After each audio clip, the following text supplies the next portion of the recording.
সময়ের মধ্যে আজকের আমরা সবাই জানি 12 রবিউল আউয়াল একটা স্পেশাল দিন গোটা পৃথিবীর সমগ্র মানব জাতির জন্য, শুধুমাত্র মুসলিম উম্মাহর জন্য নয়।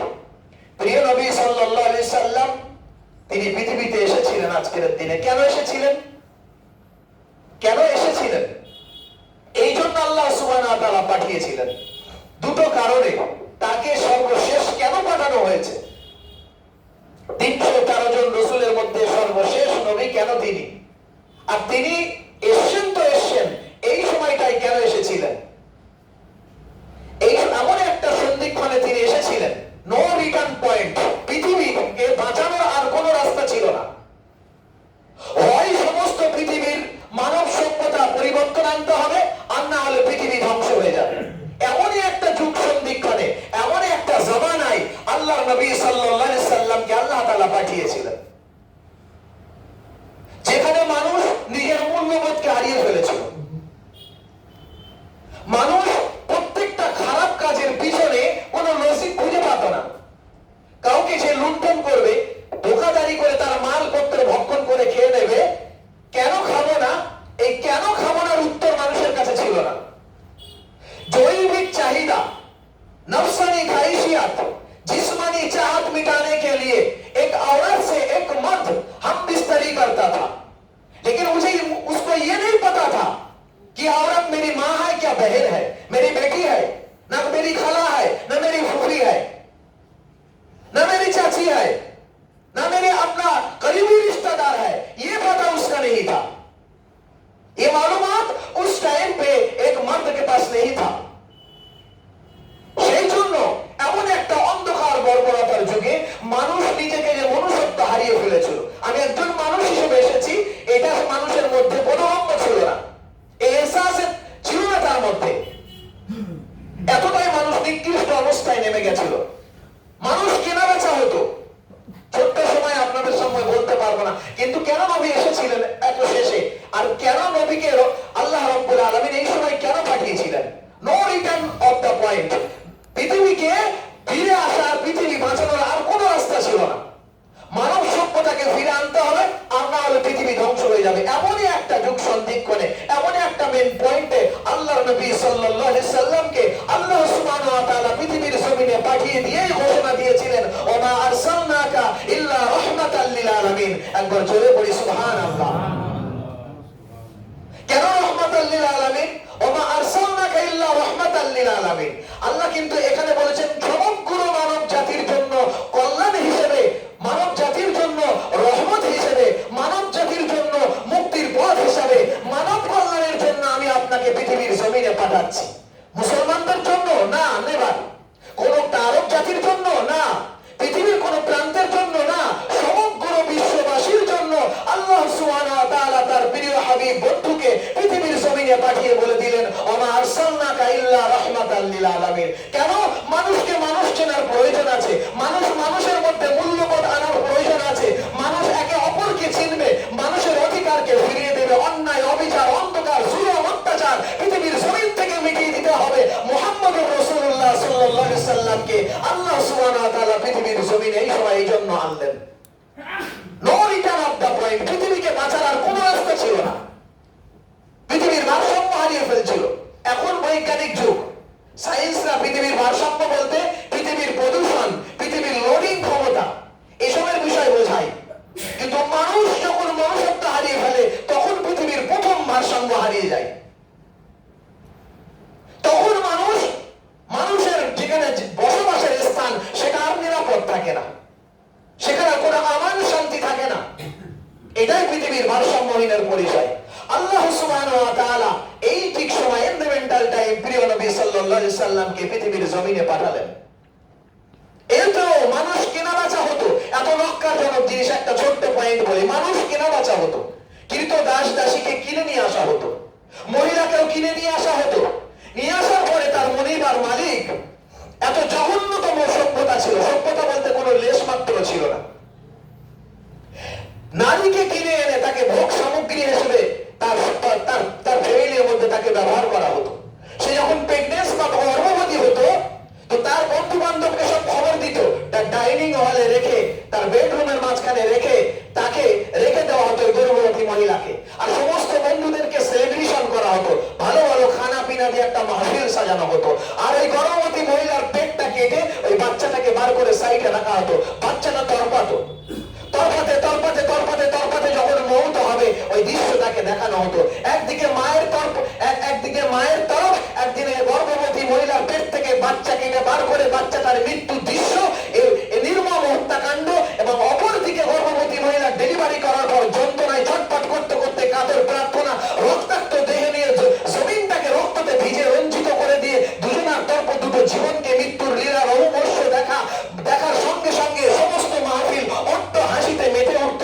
এমনই একটা সময় যুগ সন্ধিক্ষণে প্রিয় নবী সাল্লাল্লাহু আলাইহি সাল্লাম মুহাম্মদুর রাসূলুল্লাহ এসে ঘোষণা দিলেন, ওমা আরসালনাকা ইল্লা রাহমাতাল লিল আলামিন। আমি বোঝাবো আপনাদের কেমন করে, বড় আফসোস, আমি বোঝাবো কেমন করে আপনাদেরকে। অল্প সময় একটা মহাসমুদ্রের মধ্যে কত লিটার পানি আছে বলা সম্ভব নয়, একটা মহাসাগরের মধ্যে কত বর্গ মাইল পানি আছে এটা বলা সম্ভব নয়। আল্লাহর নবী সাল্লাল্লাহু আলাইহি সাল্লাম সরওয়ারে কায়নাত দুজাহানের বাদশা রাহমাতুল লিল আলামিনের জীবন চরিত্র, তার ক্যারেক্টার, তার আখলাক, তার সমস্ত জীবনের ধারা এমন বিশাল মহাসমুদ্রের মতো ছোট্ট সময়ের মধ্যে আলোকপাত করা যায় না। যদিও আজকে আমরা এত ব্যস্ত হয়ে গেছি, এই উম্মত এত ব্যস্ত হয়ে গেছে, ওই নবীকে পাওয়ার জন্য অন্য নবীদেরও একটা আহ্বান ছিল, অন্য নবীদের একটা খায়েশ ছিল। অবশেষে একজন রাসূলের কথা আল্লাহ সুবহানাহু ওয়া তাআলা কবুল করে নিয়ে তার জন্য পেন্ডিং রেখেছেন, কিয়ামতের 40 বছর আগেই তোমাকে পৃথিবীতে আমি পাঠাবো। ওয়াইজ ক্বালা ঈসা ইবনে মারইয়ামা ইয়া বানি ইসরাঈল, আহ্বান ছিল তার যে আমার পরে একজন নবী আসবে যার নাম হবে আহমদ। ও বনি ইসরাঈল তোমরা শোনো।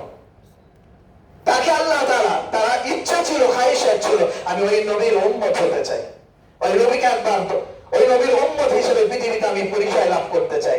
আল্লাহ সুবহানাহু ওয়া তাআলা তার দোয়াকে কবুল করে নিয়েছিলেন। আজকে বড় হতভাগা উম্মত আমরা।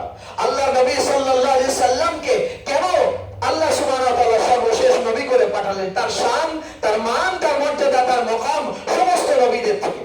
সুম্মা ইয়াতিকুম রাসূলা, আল্লাহ সুবহানাহু ওয়া তাআলার ঘোষণা। আমরা অনেকেই জানি রূহের জগতে আল্লাহ সুবহানাহু ওয়া তাআলা দুটো কনফারেন্স করেছিলেন, সম্মেলন করেছিলেন, সেমিনার করেছিলেন। কটা সেমিনার করেছিলেন? দুটো সেমিনার করেছিলেন। এক নম্বর সেমিনারে আমরা সমগ্র মানব জাতি সেখানে উপস্থিত ছিলাম। আল্লাহর ঘোষণা ছিল, আলাস্তু বিরাব্বিকুম, আমি তোমাদের রব প্রভু নই? আমরা সেখানে এক বাক্যে স্বীকারোক্তি দিয়েছিলাম, ক্বালু বালা শাহিদনা, হ্যাঁ অবশ্যই অবশ্যই আপনি আমাদের প্রভু, আপনি আমাদের খালিক মালিক, আপনি আমাদের আল্লাহ। এটা বলার পরে সেমিনার শেষ, সম্মেলন খতম। আর একটা সেমিনার আল্লাহ সুবহানাহু ওয়া তাআলা তৈরি করেছিলেন। সেই সেমিনারে, সেই সম্মেলনে আমরা উপস্থিত ছিলাম না, শুধুমাত্র 313 জন রাসূল সেখানে উপস্থিত ছিলেন।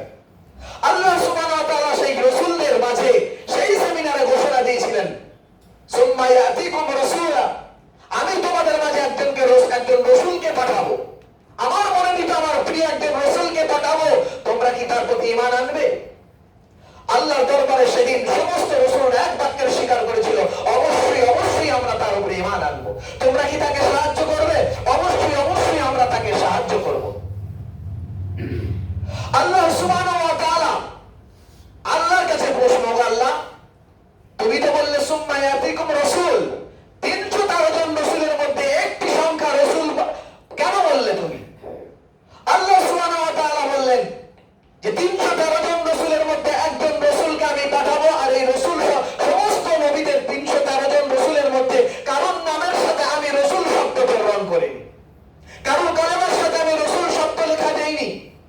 আমি একজনের জন্য রাসূল শব্দটাকে ইন্টেনসিভ কেয়ার, একটা সুন্দর সুরক্ষিত কবরের মধ্যে আমি আল্লাহ সুবহানাহু ওয়া তাআলা রাসূল শব্দটাকে সঠিকভাবে হেফাজত করে মাহফুজ করে রেখে দিয়েছিলাম। আমি অপেক্ষায় ছিলাম যে কখন এর আবির্ভাব হবে, কখন পৃথিবী ভারসাম্য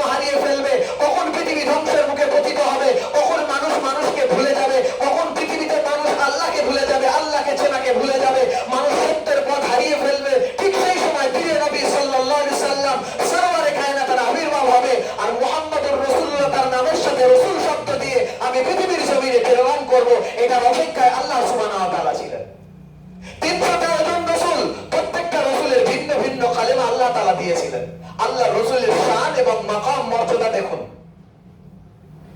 মুসা আলাইহিস সালামের কালিমার সাথে লা ইলাহা ইল্লাল্লাহ মুসা কালিমুল্লাহ। ইব্রাহিম আলাইহিস সালামের কালিমার সাথে লা ইলাহা ইল্লাল্লাহ ইব্রাহিম খলিলুল্লাহ। ইসমাঈল আলাইহিস সালামের কালিমার সাথে লা ইলাহা ইল্লাল্লাহ ইসমাঈল যাবিহুল্লাহ। ঈসা আলাইহিস সালামের কালিমার সাথে লা ইলাহা ইল্লাল্লাহ ঈসা রূহুল্লাহ। কারণ নামের সাথে 313 জন রাসূলের সাথে কারণ নামের সাথে রাসূল শব্দ আল্লাহ তাআলা দেননি। প্রিয় নবী সাল্লাল্লাহু আলাইহি সাল্লামের নামের সাথে আল্লাহ তাআলা রাসূল শব্দ রেখেছেন। যখন তাকে পৃথিবীতে পাঠিয়ে দিলেন তার কালেমার সাথে জুড়ে দিলেন লা ইলাহা ইল্লাল্লাহ মুহাম্মাদুর রাসূলুল্লাহ। জোরে বলি সুবহানাল্লাহ সাল্লাল্লাহু আলাইহি ওয়াসাল্লাম। আল্লাহ রাসূলের সাথে এই রাসূল শব্দটা জুড়ে দিলেন। শুধু তাই নয়, আল্লাহ রাসূলের শান ও মান, আল্লাহর মহব্বত, তার হাবিবের প্রতি মহব্বত, ভালোবাসা দেখুন। আল্লাহর নামের মধ্যে 4টে হরফ, 4টে অক্ষর। কটা অক্ষর বাবা? 4টে অক্ষর।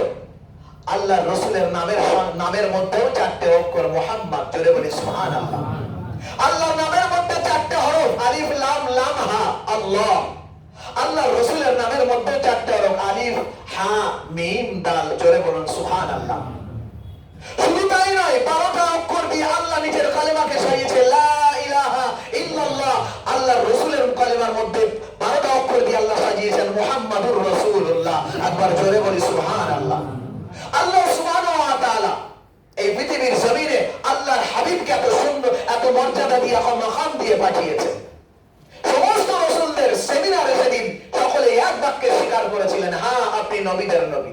শুধু তাই নয়, পৃথিবীর জমিনে মক্কার জমিন থেকে বোরাকের পিঠে চাপিয়ে বাইতুল মুকাদ্দাসে নামিয়ে সেখানে সমস্ত নবীদের মাঝে তাকে ইমামতির গুরু দায়িত্ব দিয়ে আল্লাহ সুবহানাহু ওয়া তাআলা সাইয়্যিদুল মুরসালিনের প্রমাণ দিয়ে, তার লকব দিয়ে, তারপরে সপ্ত আসমান ভেদ করে নিজের কাছে ডেকে নিয়েছেন। একবার জোরে পড়ি সুবহানাল্লাহ।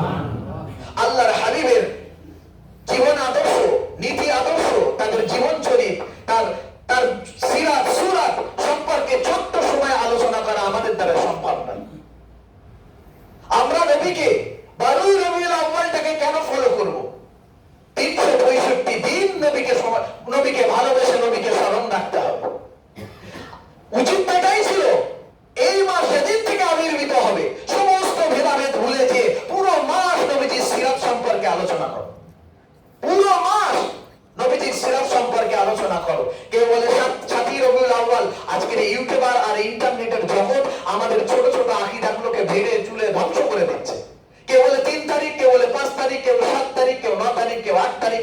7টা কল বেরিয়েছে, কেউ 12 তারিখ। বিভিন্ন, আপনি কোনটা নেবেন? কোনটা নেবেন? আপনার আমার কাছে সকলের কাছে প্রশ্ন। যে ইউটিউবার এই বয়ান দিচ্ছে সে নিজের ভিউয়ার্স বাড়ানোর জন্য বিভিন্ন দালাইল পেশ করছে। 12ই রবিউল আউয়াল 2টো কলে আছে। এখন ইনশাআল্লাহ আজকের এশাবাদ মিলাদুন নবী উপলক্ষে নবীজির সিরাত সম্পর্কে গুরুত্বপূর্ণ মসজিদে আয়েশাতে আলোচনা হবে ইনশাআল্লাহ। মিলাদ মাহফিল হবে। আপনারা খাস দাওয়াত দিচ্ছেন। নামাজের পরে আরেকবার এলান করে দেব, আপনারা সকলে এশার নামাজ বাদ, এশার নামাজটা এখানে পড়ে এশার নামাজের পরে কিছু সময় জন্য আল্লাহর হাবিবের জন্য, একটু আল্লাহর বন্ধুর জন্য আমরা সকলে এসে আসবো এখানে ইনশাআল্লাহ। আসবে ইনশাআল্লাহ। ইনশাআল্লাহ আর সাথী বন্ধুদেরকে দাওয়াত দেব যে আজকের দিনে আমরা আসি, নবীজির সিরাত সম্পর্কে একটু আলোচনা হবে। মসজিদে আয়েশাতে আমরা সকলেই যাই, এশার নামাজটা বা জামাত আদায় করি, কিছু সময়ের জন্য তার জীবন চরিত্র নিয়ে আলোচনা করি। আল্লাহ সুবহানাহু ওয়া তাআলা তার প্রিয় হাবিবকে মান সম্মান দিয়ে, মর্যাদা দিয়ে, মাকাম দিয়ে পৃথিবীর জমিনে পাঠিয়েছেন। শুধু তাই নয়, আল্লাহর হাবিব যেদিন জমিনে এসেছে তো জমিনওয়ালা খুশিতে মাতোয়ারা। আল্লাহর হাবিব যেদিন আসমান থেকে যেদিন মাতৃগর্ভ থেকে পৃথিবীতে এসেছেন তো আসমানওয়ালা